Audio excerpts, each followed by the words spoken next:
A small group of U.S. lawmakers have reached a budget deal, but the agreement still faces a couple hurdles. The first challenge is getting their colleagues to sign off on the plan, and Callebs has been watching reaction to the spending plan. And Sean, you're watching this very closely. There's a lot of details here. It moved somewhat quickly at the very end. By Washington standards, the House is on the fast track and looking to vote on this budget deal Thursday.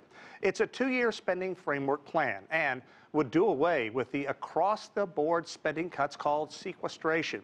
Staunch conservatives don't like the agreement, but still, it appears the measure has broad Republican support needed for approval.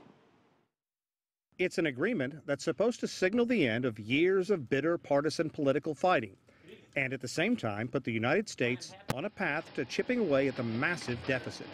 That's a really good step in the right direction because it means Congress gets to exercise the power of the purse. That means we'll actually have an appropriations process. Perhaps most importantly, it would signal the end to the seemingly constant threat of a government shutdown. The 2-year agreement has the support of U.S. President Barack Obama, and the authors believe it will pass both the House and the Senate, despite opposition and lukewarm endorsements. We would have preferred something quite different, but we do recognize the value of coming to a decision so that we can go forward with some clarity. The tentative agreement will reduce the budget, although by a modest $20 to $23 billion over the next decade. And it does not call for increasing taxes. It does push spending above the $1 trillion level for the years 2014 and 2015. And staunch conservative groups, such as the Tea Party, are blasting the pact and are doing everything they can to rally opposition. I'm frightened. I'm very frightened about getting ourselves into a hole so deep that finally when we get to the solution aspect, the solutions are going to be so painful that it's going to cause chaos in our country. House Speaker John Boehner lashed out at the anti-spending groups. They're using our members and they're using the American people for their own goals. This is ridiculous.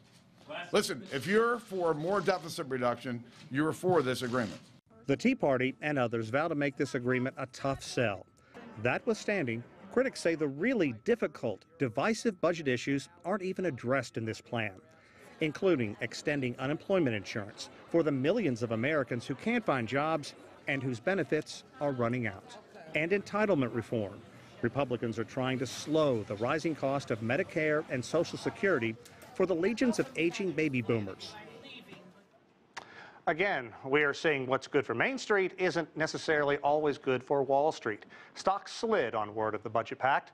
The reason the deal could cause the Fed to begin paring back the $85 billion it is pumping into the economy each month as part of the Obama administration's stimulus package. The unintended consequences, so to speak. Now, I want to go back to the budget here. When the budget was first announced, there was a lot of clapping and celebrating on Capitol Hill, but as time has worn on, we've looked into the details. To me, it seems like there's something in it for everyone to not like. Yeah, perhaps so, and let's talk about that. But I think what everybody does like is it avoids the shutdown and it avoids this continuing look that Congress can't get along, that there's so much partisan infighting that people just hate Congress. So they're trying to move beyond that a bit. But you're right. It doesn't do anything to discuss taxes. It doesn't do anything to talk about entitlements. Those two alone are 60% of the annual budget every year, and they're not even touching on it. The Democrats are mad that it doesn't include the unemployment extension of insurance for 1.1 million Americans. The conservatives are also upset that it wasn't deeper in terms of cuts. Is this going to come up once again when the budget, the debt ceiling comes into play? Well, it of course is the simple answer, but it's not going to come up in the event of closing down government, and that's what's going to be good news. You're exactly right about both those issues. And a lot of the outside forces that put a lot of heat on the GOP, the Tea Party, those groups, they don't like this at all. And they are going to lean on those candidates that they support. If you vote for this, we're yanking our funding. So it's going to be a tough sell for those folks. You talked about the Democratic concern about the extension of unemployment benefits. 1.1 million people who those benefits are going to run out, people who simply can't find a job. The Democrats have made it clear they really want part of that. I read the quote of the day comes from a Arizona lawmaker who says when he reads this proposal, he wants to punch himself in the face, but he's still going to vote yes. All right, let's not do that. Thank you for the truth, Callebs.